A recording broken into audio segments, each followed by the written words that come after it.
राज्यात झालेल्या पहिल्याच पावसातून जलयुक्त शिवाराची अनेक कामे पाण्याने ओथंबून वाहू लागले।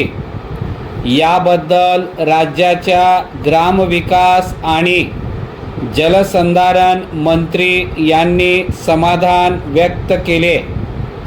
त्या म्हणाल्या की राज्य शासनामार्फत मागील साधारण 1.5 वर्षापासून या अभियानातून राबविण्यात आलेल्या जलसंधारणाच्या कामाचे यश आता पावसाच्या आगमनानंतर अधोरेखित झालेले आहे। परिच्छेद नुकत्याच संपलेल्या उन्हाळ्यात जलसंधारणाची विविध कामे पूर्ण करण्यासाठी राज्याच्या जवळपास सर्वच भागात प्रशासनामार्फत मोठी मेहनत घेण्यात आली। आपण स्वतः मागील साधारण 1.5 महिन्याच्या कालावधीत नांदेड, छत्रपती संभाजीनगर,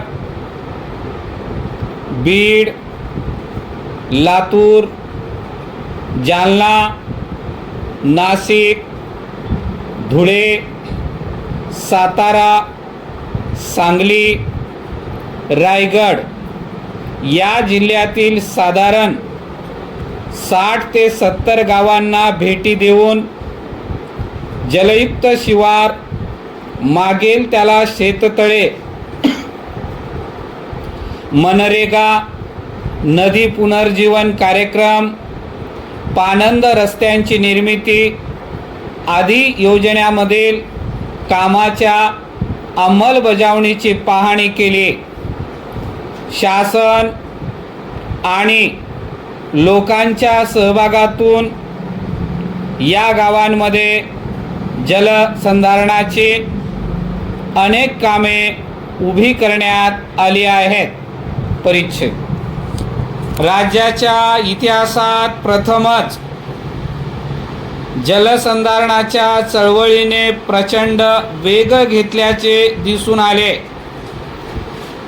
या सर्व कामांना पावसाची प्रतीक्षा होती, ती पूर्ण झाली असून जलसंधारणाची सर्वच कामे पाण्याने ओसंडून वाहू लागली आहेत।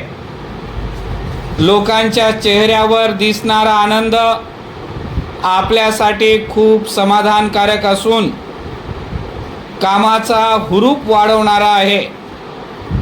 यापुढील काळातही जलयुक्त शिवार अभियान चळवळीच्या स्वरूपात राबवले जाईल। संपूर्ण महाराष्ट्र राज्य दुष्काळमुक्त करण्याचे स्वप्न या योजनेतून निश्चितच साध्य केले जाईल। परिच्छेद वेगवेगळ्या योजना व अभिनव उपक्रमाद्वारे महाराष्ट्रातील वनसंपदा आणि समृद्ध व्हावी यासाठी अतिशय सूत्रबद्ध आणि जोमाने प्रयत्न करण्यात येत आहेत। यासाठी यंदाच्या अर्थसंकल्पात सुयोग्य तरतूद करण्यात आली आहे।